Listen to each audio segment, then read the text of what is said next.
আহি উপস্থিত হৈছে মা কামাখ্যাত প্ৰিয়ংকা গান্ধী যিহেতু 2026 চনৰ অসম বিধানসভা নিৰ্বাচনৰ যিহেতু যি নিৰ্বাচনী ৰণকৌশল আচলতে কেনেদৰে তৈয়াৰ কৰিব সেয়া লৈ তেওঁলোক ব্যস্ত হৈ পৰিছে আৰু তাৰ মাজতে কিন্তু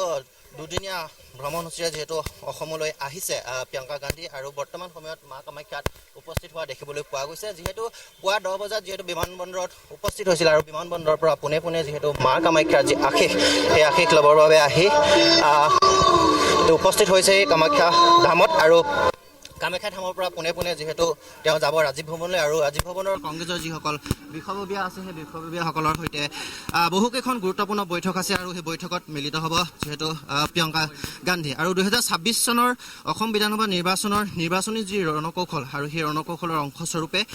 দুদিনীয়া যিহেতু ভ্ৰমণসূচীৰে অসমলৈ আহিছে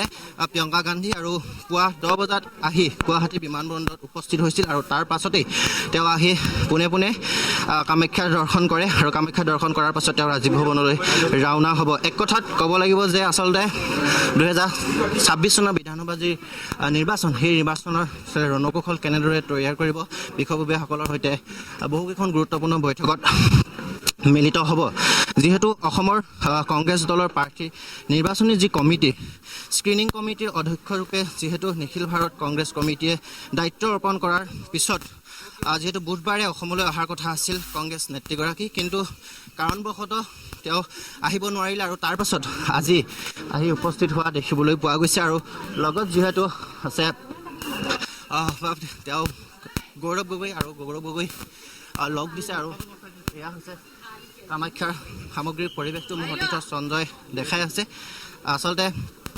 কামাখ্যা ধামত আহি উপস্থিত হৈছে পোনে পোনে আৰু তাৰ পাছতেই ৰাজীৱ ভৱনত গৈ উপস্থিত হ'ব আৰু কাইলৈ দিনটোত যিহেতু মানৱেন্দ্ৰ কমপ্লেক্সত বহুকেইখন গুৰুত্বপূৰ্ণ বৈঠক আছে আৰু সেই বৈঠকত কংগ্ৰেছৰ যিসকল বিষয়ববীয়া আছে সেই বিষয়ববীয়াসকলৰ সৈতে